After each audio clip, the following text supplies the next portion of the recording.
What personal experiences or emotions do you channel into your craft? From my daily life experiences, I channel the energy from my emotions to complete my artworks. Then sometimes I do it sad, angry, frustrated, or even heartbroken. Madalas happy or excited, or when I feel confident. It helps me to express my emotions rather than doing nothing. What is your favorite tool or piece of equipment and why?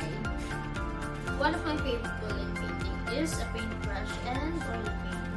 Paintbrush kasi, it allows me to create expressive paint strokes, and oil paint because of its velvety texture. How do you encourage others to try or appreciate it? I encourage others by sharing my process and my improvements.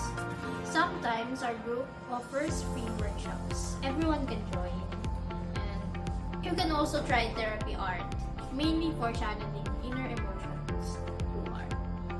This way, you might appreciate it and understand the true meaning of art. What should they prepare for, especially those who are not yet trained? Dapat ready sila for criticism. Don't be discouraged for mistakes and continue to learn if you are truly dedicated.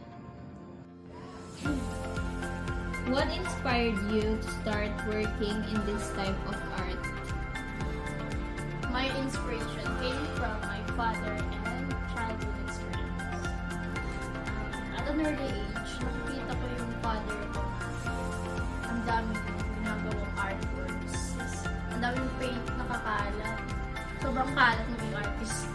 And siya dahilan bakit nag-decide ako what career I'm choosing. To become a visual artist just like him. What advice would you give to those who want to start? Ang advice ko sa mga gusto mag-pursue ng art, dapat syempre may passion tayo. Tapos be patient lang and practice lang ng practice. Tapos sali lang sali sa contest. Tapos, dapat prepared tayo sa criticism na nabanggit ko kanina. And huwag natin masamain ng criticism. Kasi dito tayo nag-i-improve. What kind of hard work do you prefer to become an artist? Hard work? For me, hindi naman tayo namimili ng hard na work, di ba? As much as possible, ginagawa natin ang paraan.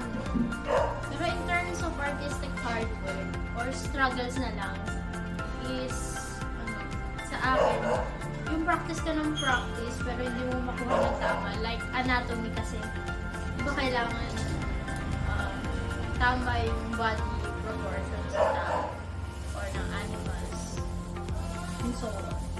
And isa pa yung getting out of your comfort zone. Like, yung dati kasi hindi ako mahiyain ako.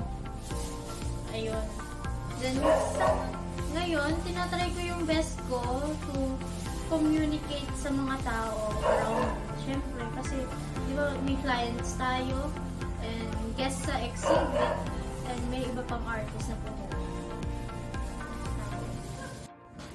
What value of art means to you?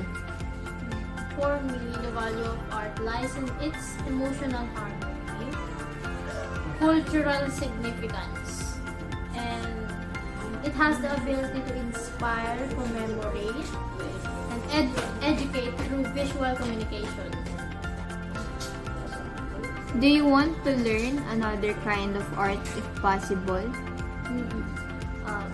If I will have the time, I would like to learn sculpture using clay and pottery and ceramic art.